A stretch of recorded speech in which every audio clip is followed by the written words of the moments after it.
रुड़की के लक्सर क्षेत्र के भोगपुर स्थित पीएम श्री राजकीय इंटर कॉलेज में आयोजित प्रतिभा सम्मान समारोह में पूर्व मुख्यमंत्री डॉक्टर रमेश पोखरियाल निशंक ने बतौर मुख्य अतिथि शिरकत की। इस मौके पर उन्होंने कहा कि शिक्षा रूपी हथियार से जंग जीती जा सकती है, इसलिए शिक्षा को बढ़ावा दिया जाना जरूरी है और खास तौर पर बेहतर प्रदर्शन करने वाले विद्यार्थियों का सम्मान किया जाना जरूरी है। इससे दूसरे छात्रों को प्रेरणा मिलती है और मेधावी छात्रों का मनोबल बढ़ जाता है। कॉलेज प्रबंधन की ओर से हाई स्कूल और इंटरमीडिएट के मेधावी छात्र छात्राओं को पूर्व मुख्यमंत्री निशंक ने मेडल पहनाकर सम्मानित किया। इस मौके पर वरिष्ठ भाजपा नेता पूर्व राज्य मंत्री संजय ठाकुर ने कहा कि आज दूसरी बार वो विद्यालय में पहुंचे हैं और प्रतिभाशाली छात्र छात्राओं को सम्मानित करके वो खुद को गौरवान्वित महसूस कर रहे हैं। उन्होंने कहा कि उनका उद्देश्य शिक्षा, स्वास्थ्य और सुरक्षा को लेकर महत्वपूर्ण कदम उठाना है और एकमात्र शिक्षा के माध्यम से आज के बच्चे आने वाले समय में भारत को मजबूत और शक्तिशाली बना सकते हैं। जी ने जो PM Shri inter college Bhogpur है, वहाँ के और आसपास के कुछ इंटर कॉलेज के जो बच्चे हैं, जो प्रतिभाशाली बच्चे हैं और जिन्होंने अपना स्थान बनाया है, ऐसे मेधावी छात्रों का यहाँ पर अभिनंदन कार्यक्रम रखा है। मैं समझता हूँ कि ये बहुत अच्छी पहल है और इसकी मैं प्रधानाचार्य को, उनके प्रिंसिपल को मैं बहुत बधाई और शुभकामना देना चाहता हूँ, क्योंकि ये बच्चे ही हमारी संपदा है, राष्ट्रीय संपदा है। और मैं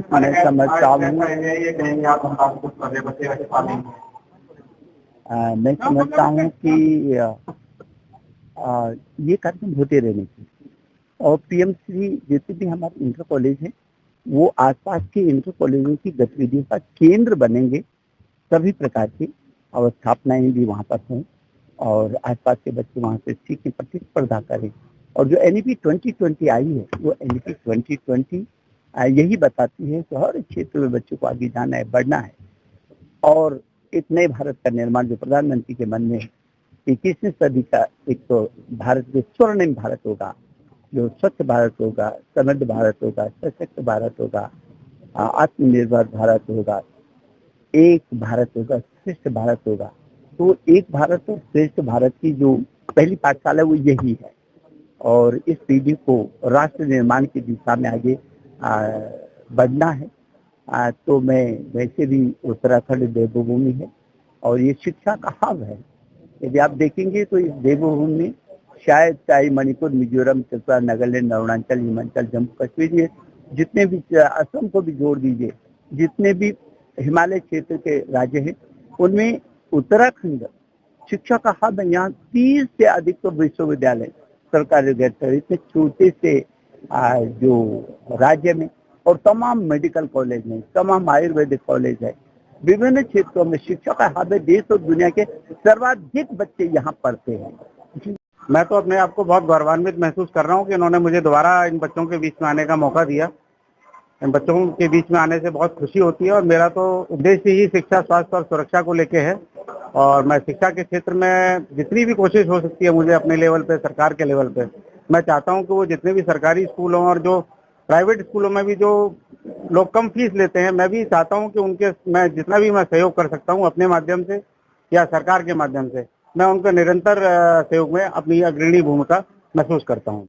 माननीय निशंक जी यहाँ आए और जो विनर बच्चे हैं 6 से लेकर 12 तक, जिन्होंने प्रथम, द्वितीय और तृतीय स्थान प्राप्त किया, उनको आपके द्वारा सम्मानित किया गया।